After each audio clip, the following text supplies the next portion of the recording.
Assalamualaikum warahmatullahi wabarakatuh.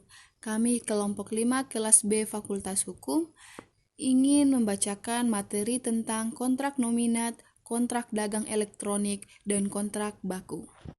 Sebelum itu, perkenalkan anggota kelompok kami. Yang pertama, Delvian Sami dengan nomor NIM 1011421012. Yang kedua ada Putri Nadia Dianita Laya dengan nomor NIM 1011421164. Dan yang ketiga, Putri Regina S. Pakaya dengan nomor NIM 1011421166. Baik, sekarang kita masuk ke dalam materi. Yang pertama yaitu A. Pengertian kontrak nominat.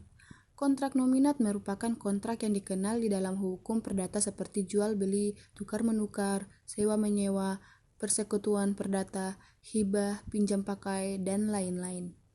Jenis-jenis kontrak nominat yang termasuk dalam kontrak nominat adalah jual beli, tukar menukar, sewa menyewa, persekutuan perdata, hibah, penitipan barang, pinjam pakai, pinjam meminjam, pemberian kuasa, dan penanggungan utang.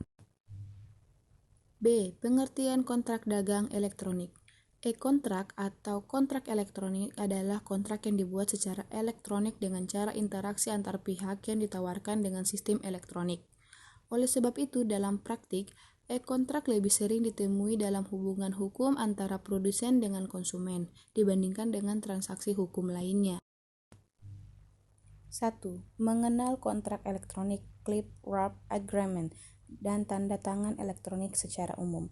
Banyak orang berpendapat bahwa e-kontrak adalah kontrak elektronik.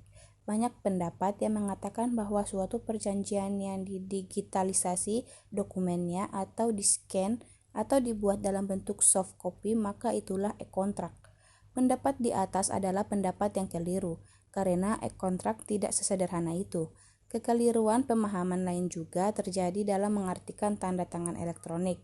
Berangkat dari kesalahan persepsi di atas, maka penjelasan tentang e-kontrak, jenisnya, dan tanda tangan elektronik menjadi penting. Untuk mengenal konsep e-kontrak, maka rujukan awalnya harus mengacu pada UNCITRAL sebagai penggagasannya.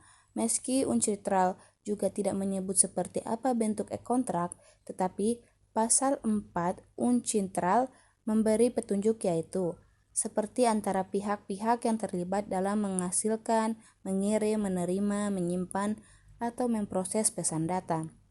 Dan kecuali ditentukan lain, ketentuan bab 3 dapat diubah berdasarkan kesepakatan. Dalam suatu perjanjian, prinsip utamanya adalah kesepakatan atau agreement. 2. Perjanjian klik bungkus.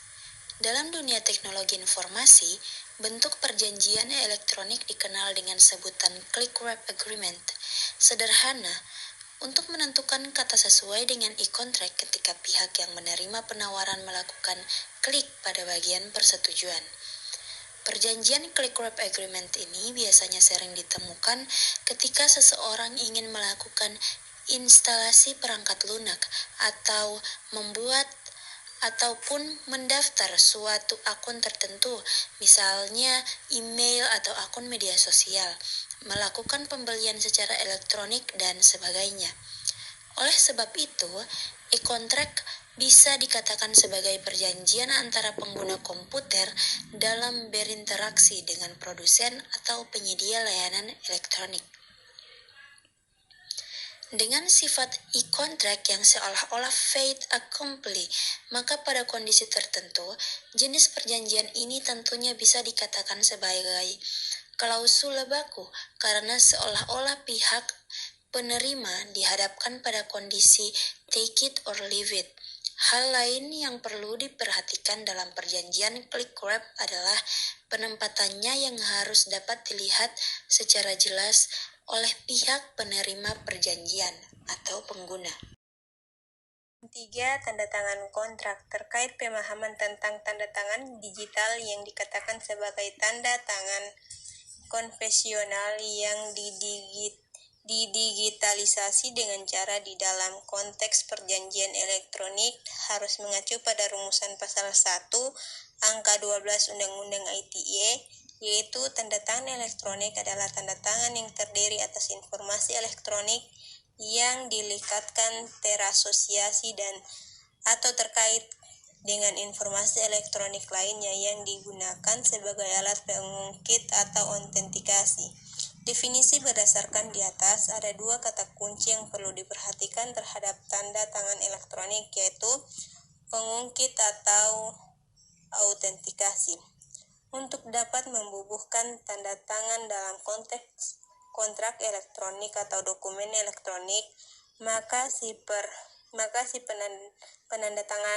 penandatanganan harus melakukan verifikasi atau autentikasi untuk memastikan bahwa dokumen elektronik yang dibubuhi tanda tangan itu valid. C. Pengertian kontrak baku.